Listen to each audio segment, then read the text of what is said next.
Olá, caros alunos, aqui quem fala é o professor Ayrton. Vamos dar início aqui ao nosso curso. Estarei disponibilizando uma série de vídeos para auxiliar o estudo de vocês. Vale ressaltar que vocês devem ler com bastante atenção a apostila disponibilizada. Mas qualquer dúvida estamos aí para ajudar, tá bom? Nessa aula desse vídeo, eu irei tratar uma estrutura chamada listas. Mas antes de mais nada, gostaria de falar um pouco sobre estruturas de dados como um todo.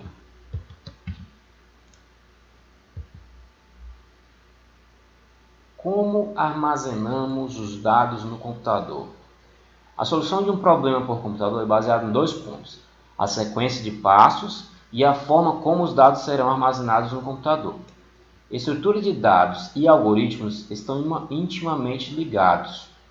A estrutura de dados é uma disciplina que trabalha com métodos de organização lógica dos dados, dando-lhes atributos mais funcionais do que se estivessem sem qualquer tipo de estruturação. Atualmente, uma grande fatia da performance dos grandes programas é dependente da eficiência das estruturas de dados utilizadas na sua implementação. Assim como falei na aula de apresentação da disciplina, imagine que você tem que armazenar, guardar um conjunto de informações em um livro. Se não fosse a organização sequencial e numerada, não teria como você encontrar.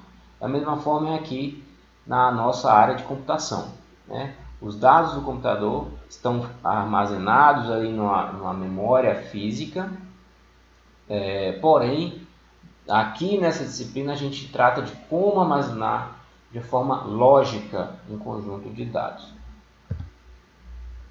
Sobre as linguagens e tipos de dados. Bom, as linguagens de programação definem seus tipos de dados, caracterizados como um conjunto de valores a que uma constante pertence ou que pode ser assumida por uma variável ou expressão, ou que ainda podem ser gerados por uma função. Tá? Então, essas são as linguagens. E os tipos abstratos de dados, o que são eles? Geralmente, as aplicações computacionais necessitam armazenar informações compostas de diversos tipos de dados, semelhantes ou não. Por exemplo, o cadastro de clientes de uma empresa armazena informações do tipo nome, endereço, telefone, identidade. Para podermos armazenar esse tipo de informação, utilizamos um tipo conhecido como tipo abstrato de dados, ou TAD. Existem dois tipos de estruturas, as homogêneas e as heterogêneas. As estruturas de dados são chamadas de tipos de dados compostos que se dividem em dois grupos, né? Os homogêneos são vetores e matrizes, e os heterogêneos são chamados de registros. As estruturas homogêneas são conjuntos de dados formados pelo mesmo tipo de dado primitivo, como o nome já diz, né? As estruturas heterogêneas são conjuntos de dados formados por tipos de dados primitivos diferentes em uma mesma estrutura. A escolha de uma estrutura de dados apropriada pode tornar um problema complicado em uma de solução bastante trivial. O estudo de estruturas de dados está em constante desenvolvimento, mas apesar disso existem certas estruturas clássicas que se comportam como padrões. Nessa aula, como falei, vamos ver a primeira estrutura de dados, né, mais elaborada e composta, que é chamada de listas. Bom, imagine uma lista aí de compras. O que vem à cabeça? Uma sequência de coisas, né? Uma lista é uma estrutura que armazena elementos que são acessíveis um após o outro, em ordem estritamente linear. São estruturas formadas por um conjunto de dados de forma a preservar a relação de ordem linear entre eles. Como exemplo de uma lista, podemos destacar uma lista de empregados de uma determinada empresa, uma lista de peças de uma revendedora, uma lista de compras de supermercado e por aí vai.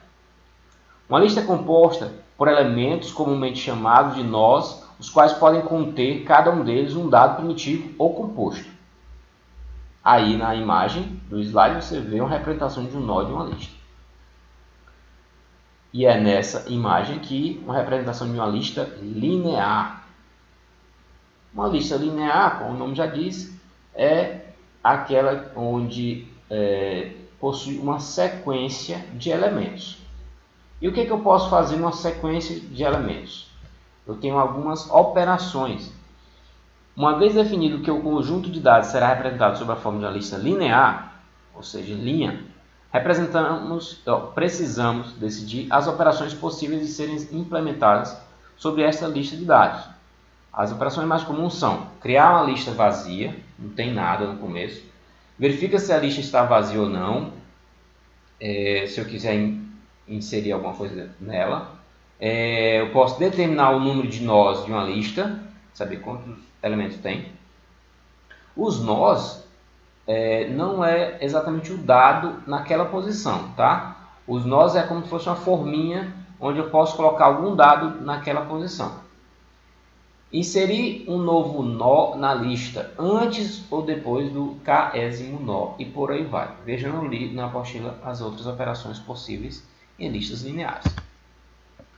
Dessa forma, a lista pode ser representada basicamente de duas formas: sequencial, ou também chamado por contiguidade, e por encadeamento dos nós.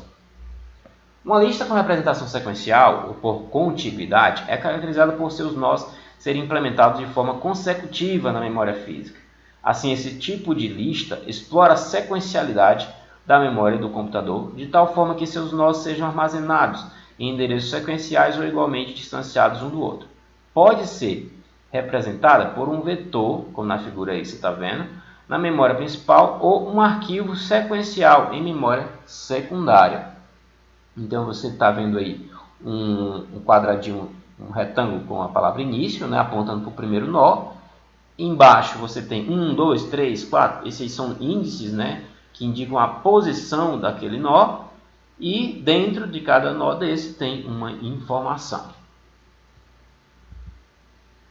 Uma lista com representação por encadeamento, por outro lado, é caracterizada por seus nós serem implementados em qualquer posição da memória física.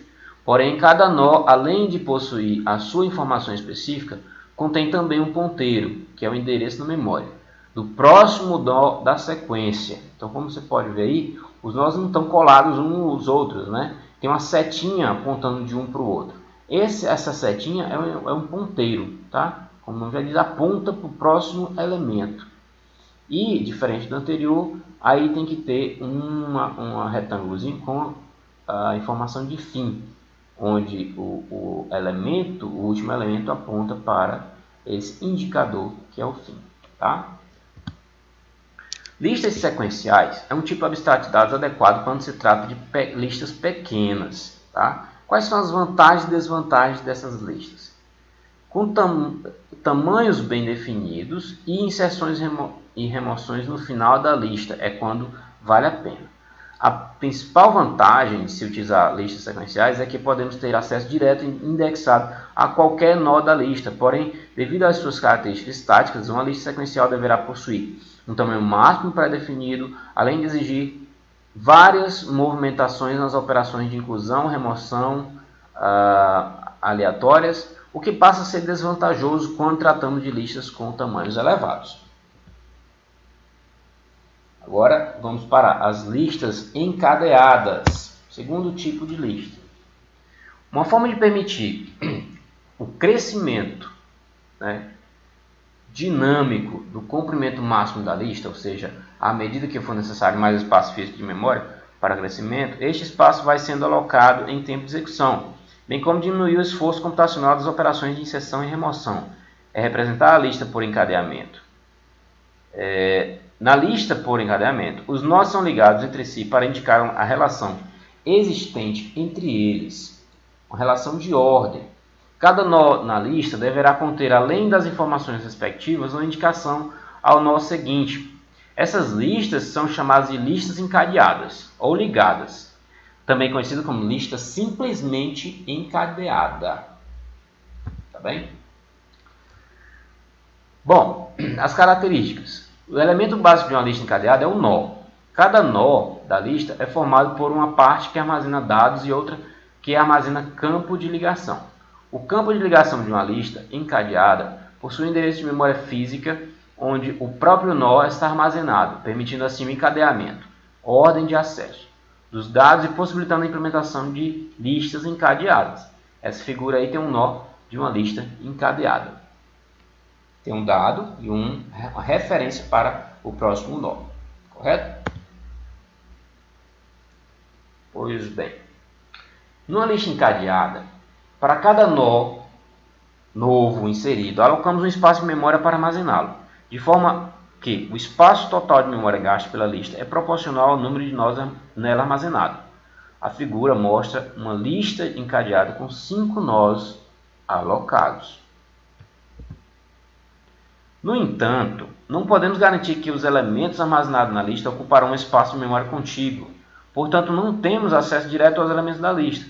Para que seja possível percorrer todos os elementos dessa lista, devemos explicitamente guardar o encadeamento dos nós de forma ordenada. O que é feito armazenando junto com a informação de cada elemento uma referência para o próximo elemento da lista. Você pode estar até embaralhado, mas o apontador aponta para onde deve ser apontado, que é o próximo nó. E sobre as vantagens e desvantagens de usar listas encadeadas? Bom, a principal vantagem de se utilizar listas encadeadas está no fato de não ser preciso reservar uma área de memória com tamanho fixo. Além disso, nas operações de inserção e remoção não é necessário deslocamento na lista. Entretanto, um nó na lista encadeada ocupa mais espaço de memória do que um elemento ou um nó de um vetor, devido à necessidade de guardar informações a mais, referência para o próximo nó da lista, por exemplo. Embora este espaço a mais não ocupar um espaço muito grande, existe esse gasto a mais de memória. Além disso, o acesso a um nó da lista encadeada geralmente é mais demorado que em um vetor. Assim, o acesso a um nó de um vetor é direto ou indexado, enquanto que para acessar um nó de uma lista é necessário percorrer todos os nós da lista até chegar ao nó desejado. Sobre as listas duplamente encadeadas, que é um outro tipo, tá? Presta atenção nessa ilustração. Uma lista duplamente encadeada é aquela em que cada nó possui duas referências, ao invés de uma só. A primeira é usada para indicar o nó sucessor, da mesma forma que a lista simplesmente encadeada, enquanto que a segunda é usada para apontar para o nó predecessor ou nó anterior. Dessa forma, dado um nó qualquer da lista, podemos acessar ambos os nós adjacentes, o próximo e o anterior. Observe através da figura que, se tivermos uma referência para o último elemento da lista, podemos percorrer toda a lista em ordem inversa, bastando acessar continuamente o nó anterior até alcançar o primeiro nó da lista. Tá bem? Então, você vai e você volta. Sobre as vantagens e desvantagens da lista duplamente encadeada. Bom, a principal vantagem de se utilizar a lista duplamente encadeada é que, devido à existência da referência para o nó anterior e o posterior, podemos percorrer facilmente toda a lista em qualquer direção, do início para o fim, do fim para o início. Com isso, facilita a implementação da maioria das operações possíveis em cima delas.